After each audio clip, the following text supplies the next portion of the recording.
Hello friend, hello साथियों। आज हम बात करने वाले हैं हाई स्कूल का जो अपना चैप्टर है रासायनिक अभिक्रियाएं एवं उसके प्रकार के बारे में। तो जैसा कि हम जानते हैं कि हाई स्कूल की विज्ञान है जो साइंस है उसके तीन पार्ट हैं। प्रथम पार्ट है आपका रसायन विज्ञान, द्वितीय है भौतिक और तृतीय पार्ट है आपका जीव विज्ञान। तो मैं आपको पढ़ाने वाला हूँ रसायन विज्ञान। हम रसायन विज्ञान के बारे में बात करेंगे। तो हम जानते हैं कि रसायन विज्ञान का पहला चैप्टर है, उसका नाम क्या है? रासायनिक अभिक्रियाएं एवं उनके प्रकार। रासायनिक अभिक्रियाएं एवं उनके प्रकार। ओके, तो हम जानते हैं कि सबसे पहले बात करें कि जो हमारी रासायनिक अभिक्रियाएं हैं वो क्या होती है, उनके बारे में बात करेंगे। तो हम जानते हैं कि रासायनिक अभिक्रियाएं क्या होती हैं। जब कोई एक या एक से अधिक यौगिक या तत्व आपस में अभिक्रिया करते हैं तो एक नए पदार्थ का निर्माण करते हैं। इस जो क्रिया करते हैं उसको हम क्या कहते हैं? रासायनिक अभिक्रिया कहते हैं। तो पहले बात करेंगे कि यौगिक क्या होते हैं। इसमें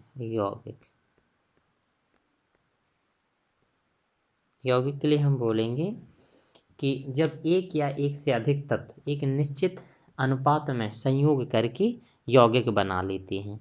जैसे फॉर एग्जांपल हमारा H2O। तो H2O क्या है? एक यौगिक है। CaO ये भी क्या है? एक यौगिक है। CaCO3 ये भी क्या है? एक यौगिक है। क्योंकि इन सभी में विभिन्न प्रकार के यानी एक डिफरेंट टाइप के एलिमेंट हैं, वो एक निश्चित अनुपात में है। अगर H2O में देखेंगे तो हम देख रहे हैं कि हाइड्रोजन ऑक्सीजन का अनुपात क्या है? 1:2 यानी 2:1 का है। इसी प्रकार इसमें देखें कैल्शियम और ऑक्सीजन का अनुपात क्या है? 1:1 का। तो ये जो जितने भी यौगिक होते हैं वो तत्व एक निश्चित अनुपात में संयोग करके यौगिक बनाते हैं। अब ये बात कर लेते हैं एलिमेंट की अर्थात तत्व के बारे में। तो तत्व क्या होते हैं? तत्व ऐसे शुद्ध पदार्थ होते हैं जिन्हें रासायनिक भौतिक क्रियाओं द्वारा ना तो निर्मित किया जा सकता है ना ही नष्ट किया जा सकता है। फॉर एग्जाम्पल जैसे आपके कॉपर हो गया, ऑक्सीजन हो गया, कार्बन हो गया, हाइड्रोजन हो गया और Ag हो गया, ईस्ट ETC यानी आप बोल सकते हो इतने प्रकार के ये सभी क्या कहलाते हैं? हमारे एलिमेंट कहलाते हैं। पूरे हमारे पास 118 एलिमेंट होते हैं। ओके, तो हमने जाना कि तत्व क्या होते हैं और यौगिक क्या होते हैं। अब क्या अभिक्रिया में क्या होता है कि जब कोई तत्व हैं या यौगिक हैं वो क्या करते हैं कि आपस में अभिक्रिया करते हैं तो क्या बनाते हैं कि नए प्रकार का प्रोडक्ट बनाते हैं। तो हम देख लेते हैं कि मान लो कोई तत्व है या यौगिक है। जैसे आपका लें कोई एलिमेंट लिया हमने, मान लो कोई हमने ले लिया कॉपर, या आप कोई भी एलिमेंट ले सकते हो। आपने ले लिया एक एलिमेंट ले लिया आपने कार्बन और एक एलिमेंट ले लिया ऑक्सीजन। तो इन दोनों ने मिलकर क्या बनाया? आपका CO2 बनाया। CO2 या फिर आप देख सकते हो कि Mg एक मैग्नीशियम ले लिया, जब इसने ऑक्सीजन से क्रिया करी तो क्या बना लिया इसने? MgO यानी मैग्नीशियम ऑक्साइड बना लिया। तो अब ये जो हो रही इसे हम रासायनिक अभिक्रिया कहते हैं। अब इनमें रासायनिक अभिक्रिया में इन दोनों को क्या कहते हैं? अभिकारक।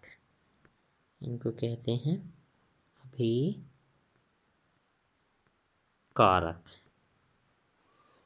और जो बना है इसको कहते हैं उत्पाद।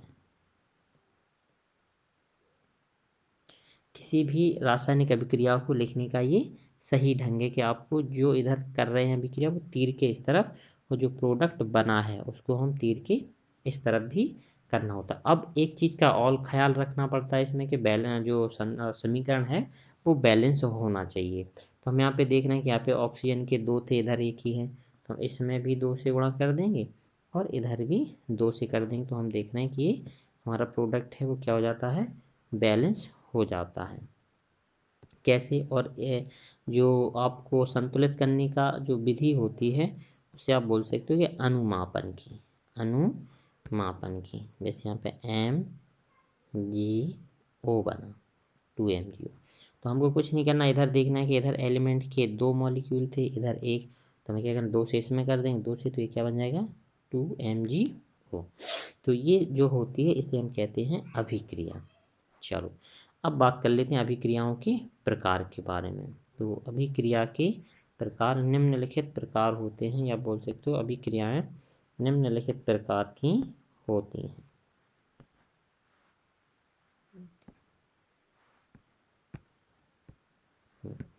अभिक्रियाएं निम्नलिखित प्रकार की होती हैं। तो जो पहली अभिक्रिया होती है उसका नाम है हमारा संयोजन। संयोजन इसी को कहते हैं योगात्मक। योगात्मक। दूसरी अभिक्रिया होती है हमारी वियोजन। वियोजन इसी को कहते हैं अपघटन। अपघटन। तीसरी होती है हमारी विस्थापन। विस्थापन। चौथी होती है ऊष्माक्षेपी और ऊष्मा शोषी। ऊष्माक्षेपी और ऊष्मा शोषी। पांचवी होती है ऑक्सीकरण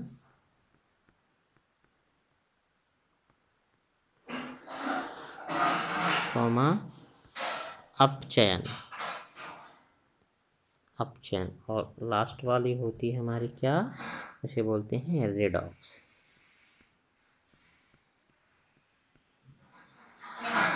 रेडॉक्स इंग्लिश में भी आप लिख सकते हो इसको रेडॉक्स। इसे ऑक्सीडेशन और रिडक्शन कहते हैं। ऑक्सीडेशन और रिडक्शन इसे आप बोल सकते हो। ये सभी अभिक्रिया होती है। अब इनके प्रकार, अब हम पहली वाली अभिक्रिया को देखेंगे जो हमारी संयोजन अभिक्रिया है वो क्या होती है। तो संयोजन अभिक्रिया की आपकी परिभाषा क्या है, जब एक या एक से अधिक तत्व या यौगिक मिलकर, या जब वह रासायनिक अभिक्रिया, आप संयोजन अभिक्रिया के लिए बोल सकते हो संयोजन अभिक्रिया क्रिया, जब एक या एक से अधिक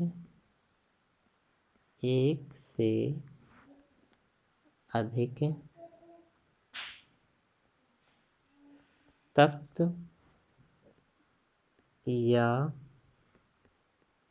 यौगिक आपस में अभिक्रिया करके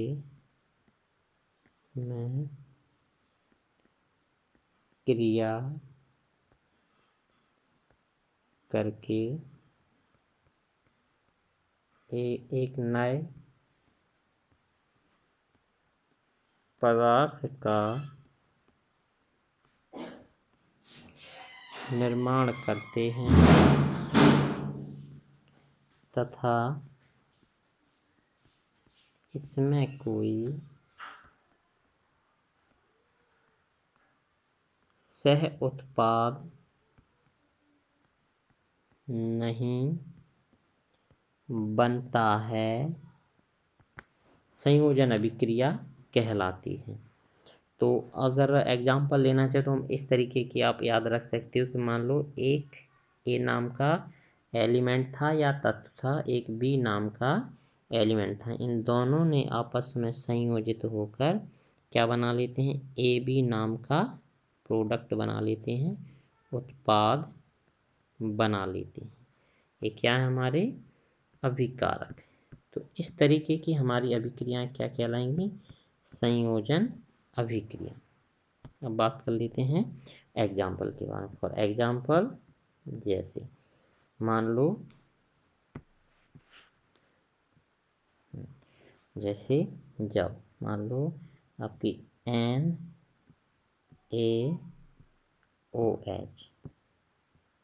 प्लस HCl, या आप इसके लिए बहुत सारे एग्जाम्पल ले सकते हो।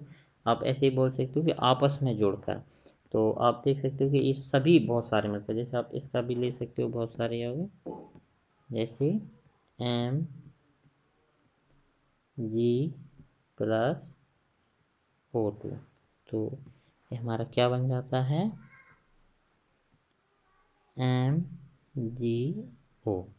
अब इसे हमें संतुलित करना है, तो यहाँ 2 से कर देंगे गुणा, इधर 2 से कर देंगे, मतलब इसको देखेंगे, इसके ऑक्सीजन के परमाणु 2 थे, इधर 1 था, तो हमें क्या करना है, अगर हम इसमें भी 2 से गुणा कर दें, इधर भी कर दें, तो क्या हो जाएगी, ये बैलेंस हो जाएगी। ये क्या है, हमारी संयोजन अभिक्रिया। इसी प्रकार अमोनिया की क्रिया जब HCl से कराते हैं, तो इसके परिणाम स्वरूप 9 साधार अर्थात NH4Cl का निर्माण होता है। तो ये क्या है, एकल प्रोडक्ट है। इसी प्रकार आप और भी ले सकते हो कि जब एथिलीन की क्रिया हाइड्रोजन से कराते हैं, तो क्या बन जाता है, एथेन में परिवर्तित हो जाता है। तो ये सब क्या है, हमारी संयोजन अभिक्रिया के उदाहरण। आप और भी ले सकते हो, जैसे CaO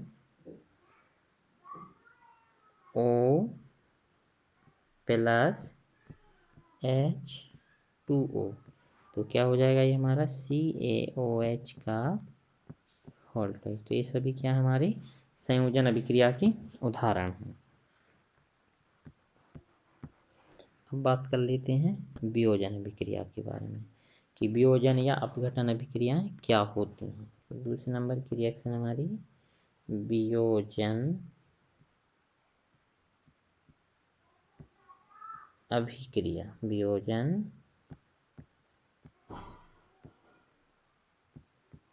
अभिक्रिया। तो इसके लिए हमें याद रखना है कि जब कोई यौगिक एक से अधिक यौगिकों में अपघटित हो जाता है, तो इस अभिक्रिया को हम वियोजन अभिक्रिया कहते हैं। फॉर एग्जाम्पल मान लो एक प्रोडक्ट है ABC, तो जब उसे गर्म किया जाता है, तो वह AB प्लस C नामक यौगिकों में क्या हो जाता है, अपघटित या विघटित हो जाता है। इसको हम कहते हैं अपघटन अभिक्रिया। अब इसके भी ये 3 प्रकार की होती है। पहली होती है ऊष्मीय अपघटन,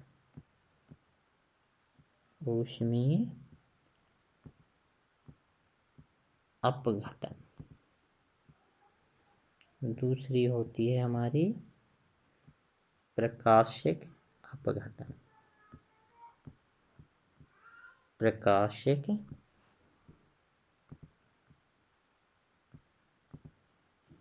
अपघटन। तीसरी होती है हमारी विद्युत अपघटन, तीसरी होती है हमारी विद्युत अपघटन।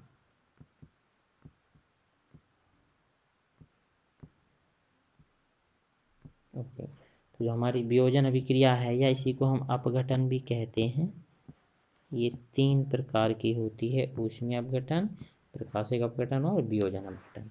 तो इनके उदाहरण के बारे में बात करेंगे कि हमारा विद्युत जो हमारा ऊष्मीय अपघटन क्या होती है।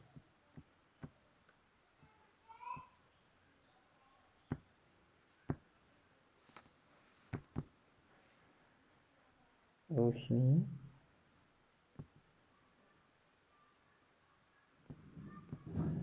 अपघटन, तो इसका एग्जाम्पल लेंगे। फॉर एग्जाम्पल कि जब कैल्शियम कार्बोनेट को गर्म किया जाता है, जब कैल्शियम कार्बोनेट को गर्म किया जाता है, तो वह कैल्शियम ऑक्साइड प्लस CO इन कार्बन डाइऑक्साइड में अपघटित हो जाता है। इसी प्रकार और भी ले सकते हो, जब फेरस सल्फेट को गर्म किया जाता है, तो वह ferric oxide plus sulphur dioxide plus sulphur trioxide में अपघटित हो जाता है। तो अब ये समीकरण तो ठीक है, संतुलित है, हमें इसे बैलेंस करना है। तो हम ऑक्सीजन के देखेंगे कितने मॉलिक्यूल हैं इस तरह, इधर प्रोडक्ट तरफ, उत्पाद तरफ 3 2 5 3 8, इधर कितने हैं 4, तो हम इसमें क्या कर देंगे 2 से गुणा कर देंगे और समीकरण कैसा हो जाएगा, संतुलित हो जाएगा। इसी प्रकार हम बोल सकते हो जब NaHCO3 को जब गर्म किया जाता है तो यह Na2CO3 plus CO2 plus H2O में अपघटित हो जाता है। तो इसको भी हमें बैलेंस करना है। हम इधर देखेंगे ऑक्सीजन की कितनी, आपको जो अनुमापन होता है समीकरण संतुलित करने की विधि है अनुमापन विधि।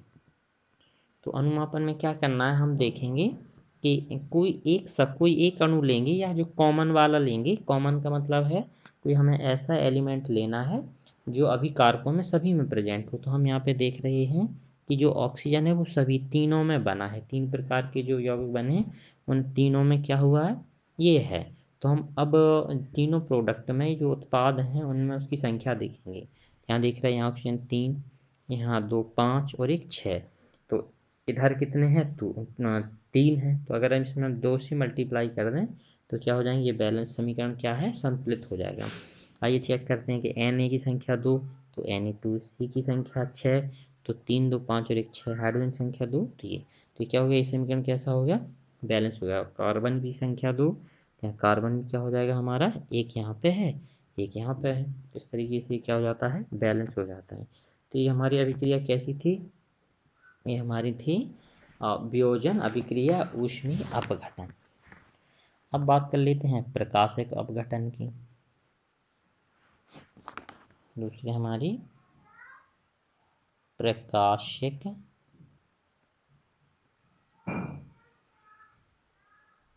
अपघटन, प्रकाशिक अपघटन।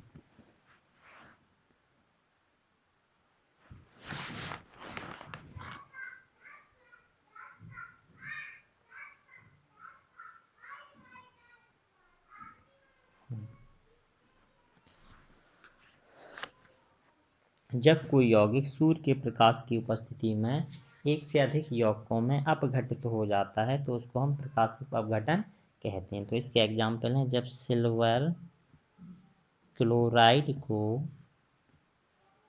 सनलाइट में रखा जाता है अर्थात सूर्य के प्रकाश में रखा जाता है तो यह सिल्वर प्लस क्लोरीन में अपघटित हो जाता है। तो हमें क्या करना है, इसमें 2 से गुणा कर देंगे। इसी प्रकार जब Ag ब्रोमाइड या सिल्वर ब्रोमाइड जब सनलाइट में, इन सनलाइट या यू भी बोल सकते हो, रखा जाता है तो Ag का अवच्छेद बनता है प्लस ब्रोमाइड का भी अवच्छेद बनता है। तो हमें क्या करना है, हम इसे ऐसे बोल सकते हैं, अर्थात ब्रोमीन गैस क्या होती है इसमें बन जाती है, तो Ag। तो ये हमारी क्या होती है, प्रकाशिक अपघटन। अब इसी बाद दूसरे तीसरे जो टाइप का हमारा अपघटन है वो है हमारा विद्युत अपघटन। विद्युत अपघटन, तो इसमें क्या होता है कि जब हम जल में विद्युत प्रवाहित करते हैं तो यह हाइड्रोजन प्लस ऑक्सीजन में अपघटित हो जाता है, हाइड्रोजन प्लस ऑक्सीजन में अपघटित हो जाता है। तो ये एनोड पर और ये कैथोड पर क्या होता है, बनती हैं, और ये अभिक्रिया क्या कहलाती है, हमारी विद्युत अपघटन अभिक्रिया कहलाती हैं। ओके गाइस, अगर आपको जो जो मैंने वीडियो बना है अगर आपको यूज़फुल लगा हो तो इस तरीके की वीडियो मैं बनाऊंगा आगे, तो आप मेरे वीडियो को लाइक कर सकते हो और मेरे चैनल को स्मार्ट स्टडी है उसको सब्सक्राइब कर सकते हो। इससे मुझे क्या मिलेगा, इस तरीके के और भी यूज़फुल वीडियो बनाने का मुझे इंस्पिरेशन या मोटिवेशन मिलेगा। Okay, thank you.